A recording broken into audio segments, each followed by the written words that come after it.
대한민국에서 상속세는 오랫동안 극소수 자산가들만의 그들만의 리그로 여겨져 왔습니다. 하지만 지금 상황이 완전히 달라졌습니다. 급격한 자산 가치의 상승, 특히 부동산 가격의 폭등은 상속세를 중산층의 자산 형성을 가로막는 보편적 부담으로 바꿔놓았습니다. 우리나라는 그동안 상속세에 대한 기업가들의 시각과 일반 국민들의 시각 차이가 컸습니다.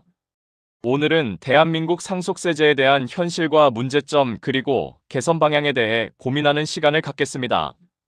끝까지 시청해 주시고 여러분의 의견을 게시판에 남겨주십시오. 시작합니다. 2012년 서울의 상속세 과세 비율은 4.77%였습니다. 하지만 2023년 이 수치는 15.0%로 3배 이상 급증했습니다.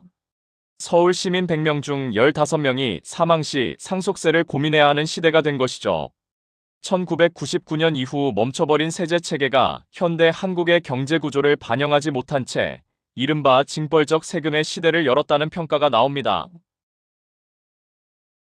현재 한국의 상속세 최고세율은 50%입니다.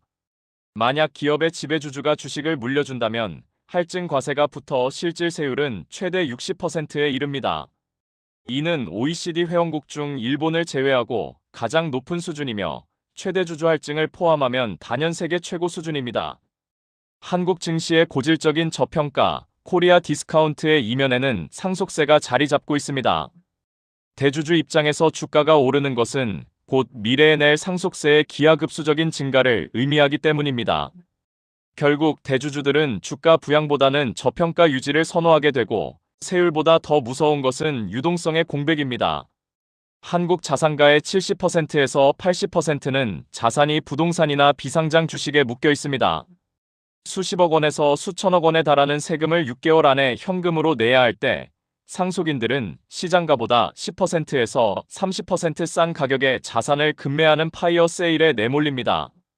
이 과정에서 실질 세부담은 자산 가치의 70%에서 80%에 육박하게 되며 이는 사실상 국가에 의한 재산 몰수 수준이라는 비판을 부릅니다. 상속세는 기업의 명운도 가릅니다. 세계 밀폐용기 시장을 호령하던 락앤락은 창업주가 상속세 부담으로 지분을 매각한 뒤 상장 폐지 수순을 밟았습니다. 세계 1위 손톱깎이 업체 37, 세계 1위 콘돔 업체 유니더스 역시 상속세를 감당하지 못해 주인이 바뀌었고 그 과정에서 경쟁력을 상실했습니다. 수십 년간 축적된 기술과 고용 기반이 해체되는 국가적 손실이 발생하고 있는 것입니다. 여기에서 잠시 상속세로 인해 창업주 가족이 회사를 포기하고 경영권이 바뀐 기업 37, 유니더스, 락앤락의 사례를 살펴보겠습니다. 이들이 진짜 상속세 때문에 기업을 포기한 것인지 아니면 다른 이유가 있는지는 여기에서 깊이 다룰 수 없으므로 기업의 시각에서 정리한 자료임을 참고해 주십시오. 첫째, 37입니다. 손톱깎이 1위 업체였는데 상속세 150억 원 때문에 기업을 중해홀딩스에 지분 매각한 이후 창업주 일가가 손톱깎이 사업부문 다시 인수한 사례입니다. 매출은 2003년 300억 원에서 2023년 기준 162억 원으로 상당히 위축된 상태입니다. 다음은 콘돔 제조사 유니더스 사례입니다. 이 회사는 상속세 50억 원 때문에 경영권이 사모펀드로 넘어간 경우입니다. 이후 빌리언스 등으로 수차례 사명 변경 및 신사업에 진출했으나 적자 지속되고 있고 시가총액 3천억 원에서 100억 원대로 급감했습니다. 그리고 세 번째 사례는 락앤락입니다. 밀폐용기 세계 1위 업체였는데 정확한 금액은 아니지만 상속세 약 4천억 원 때문에 홍콩계 사모펀드로 매각된 사례입니다. 이후 공장 매각 및 생산 외주화 실적 악화로 인한 잦은 상장 폐지를 결정했습니다.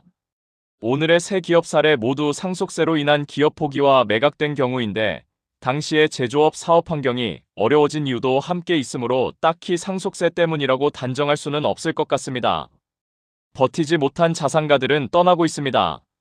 2025년 기준 한국의 고액 자산가 순유출 규모는 약 2,400명으로 세계 4위 수준입니다.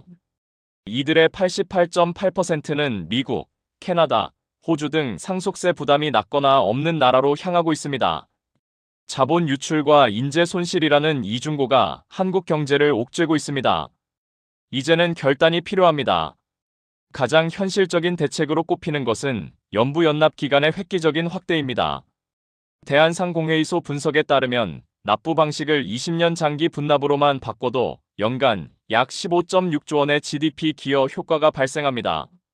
세수 감소액보다 기업의 투자와 고용이 창출하는 가치가 훨씬 크기 때문입니다.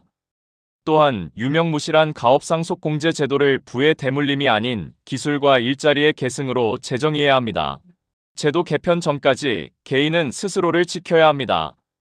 종신보험을 활용해 상속세 납부 재원을 확보하거나 미리 지분 증여를 통해 자녀의 현금 흐름을 만들어주는 등 치밀한 전략이 필요합니다. 상속세는 이제 더 이상 부자 감세의 논란 대상이 아니라 대한민국의 지속 가능한 성장을 위한 경제 생존 전략입니다. 오늘 대한민국 상속세제에 대한 현황과 그로 인한 문제점 그리고 개선 방향을 살펴보았습니다. 오늘의 결론입니다. 대한민국 기업들도 이젠 사회적 책임에 대한 인식이 많이 높아졌습니다. 정부도 기업들에게 환경과 사회적 책임 그리고 주주를 중시하는 ESG 경영을 강조해왔습니다. 이젠 사회적 분위기도 기업가와 노동자를 구분해 한쪽을 지나치게 경시하는 시각을 지워야 합니다. 특히 기업가들은 상속세를 줄이기 위한 편법 상속과 주가를 의도적으로 억누른다는 오해를 사는 일을 해서는 안 됩니다. 정부도 우리 기업들이 대한민국을 떠나지 않고 글로벌 기업으로 성장할 수 있는 토대를 만들어 주어야 합니다. 상속세 개혁이 그 첫걸음이 될 것입니다. 경제 다시 보자 채널이었습니다. 오늘 내용이 도움이 되셨다면 구독과 좋아요를 눌러주십시오. 감사합니다.